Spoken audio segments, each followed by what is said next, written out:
તો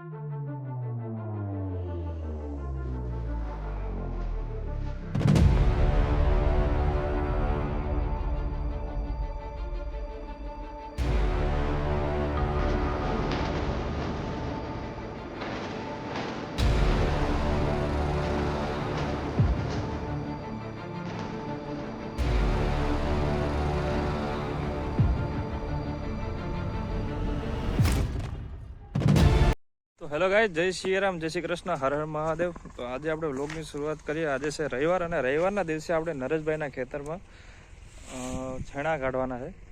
બધું એને જે ભાગવું રાખ્યું હતું એ કમસે કમ 3-3.5 મહિનાની એની મહેનત છે. તમે જોઈ રહ્યા છો કે પાછળ એ પોતે ચણા ભેગા કરી રહ્યા છે.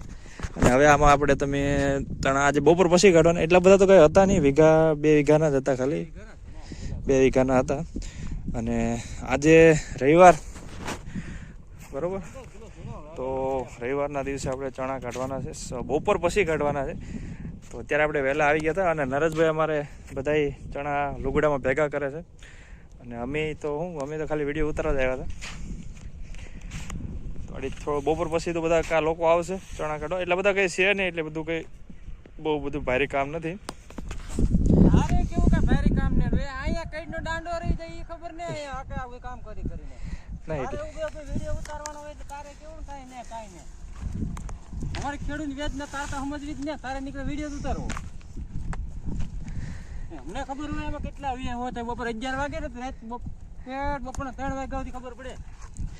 એટલું કામ થાય, ભારી કામ થોડું કહેવાય. કાને હું ખોરું કહેવાય તો શું ખાલી એક દી કરેલ કામ નહીં, ભારી જ કહેવાય. તો ભારી જ કહેવાય ભાઈ.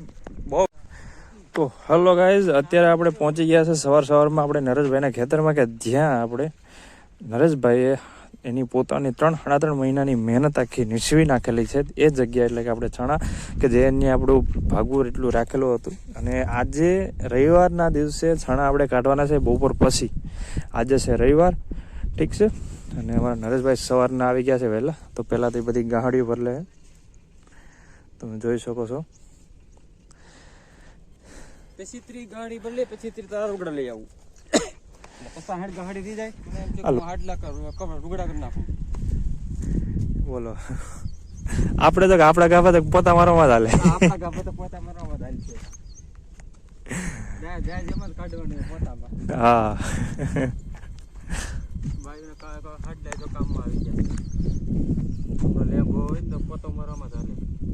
પોતો મારેલો હોય કા પાણીને કટકે બાંધેલો હોય.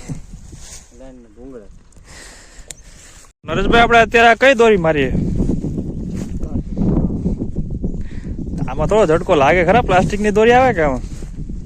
ટ્રાય કરીએ આપણે, પેલી વેલી છે તો આમાં છે ને નહીં, આમાં વાયર મારેલો છે. અત્યારે તમને હું બતાવું તો આ ઝટકા દોરી છે, વધારે પડતું આનો ઉપયોગ થાય છે. કેમ કે આ જે લીલું કદાચ ઘાસ સારામાં અડે ને તો આનો ઝટકો મતલબ પાવર અંદર નથી ઉતરતો અને સરખી રીતનો ઝટકો. હા, એટલે જ ને. કેમ કે આ આખું તેલનું હમણાં 2 દિવસ પહેલાં તેલ આખા ખૂંદી નાખ્યા. તો એના લીધે થઈને અમારા નરેશભાઈ એક ઉપાય કાઢ્યો છે કે આપણે ઝટકા દોરી મારી દઈએ, કે જેથી કરીને થોડું જાજુ આપણે નુકસાન થાય, અટકે. હવે અટકે કે સટકે જોઈએ શું થાય. હા, તો તમે ઝટકા દોરી વાપરતા હોય તો કમેન્ટમાં કહેજો કે કઈ રીતના. હવે તો ઓલા હરિયા એવા નરેશભાઈ, ખબર કે જે સ્લેબમાં હાલે. બોલો, પ્લાસ્ટિકની વસ્તુ અત્યારે કંઈક સારો ઉપયોગ થયો કે પ્લાસ્ટિકની વસ્તુ વપરાય કે જેથી કરીને પ્લાસ્ટિકનો કંઈક ઉપયોગ થાય. તો અત્યારે અમે આ ઝટકા દોરી તલમાં મારીએ છીએ ફરતી બાજુ. ભૂંડના લીધે ભૂંડ અત્યારે બહુ જ કવરાવે એમ, અતિશય ઘણું ખરું ખૂંદી નાખ્યું. ગાંડી ચોકલી છે. તો અત્યારે આપણે ચણા કાઢવા હાટું થઈને થ્રેસર આવે છે. આપણું ટ્રેક્ટર અત્યારે અહીં પહોંચી ગયું છે અને થોડીક ક્ષણોમાં ટ્રેક્ટર અહીંયા ઉપસ્થિત હશે. અને આપણું કાર્ય તમને હું કાર્યની આખી જે વિધિ છે સંપૂર્ણ રીતે તમને બતાવવા જઈ રહ્યો છું. પણ અહીંયા આપણે અત્યારે 2 છોકરીઓ છે, એમાં એક છોકરી આપણે થોડોક મગજ એનો અસ્થિર છે, એમાં થોડુંક કહેવાય ને કે મગજ કટાઈ ગયો છે. એમાં થોડીક એવી પણ જો એમાં બુદ્ધિ પણ છે નહીં.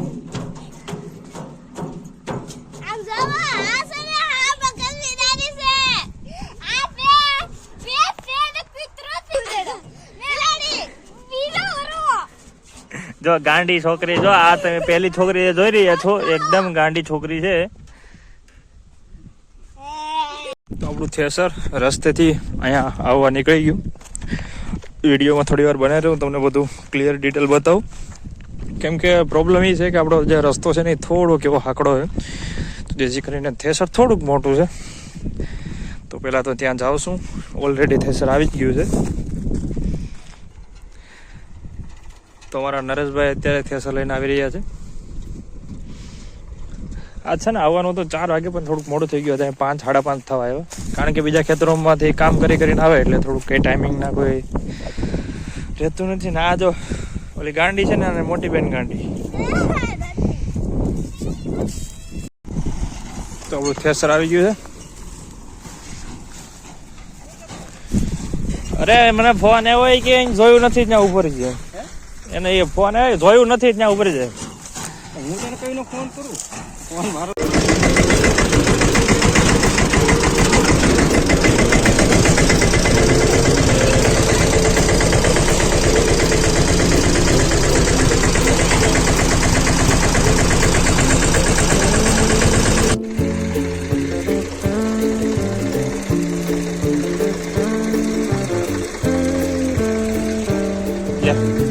એટલું જ કરવાનું હતું.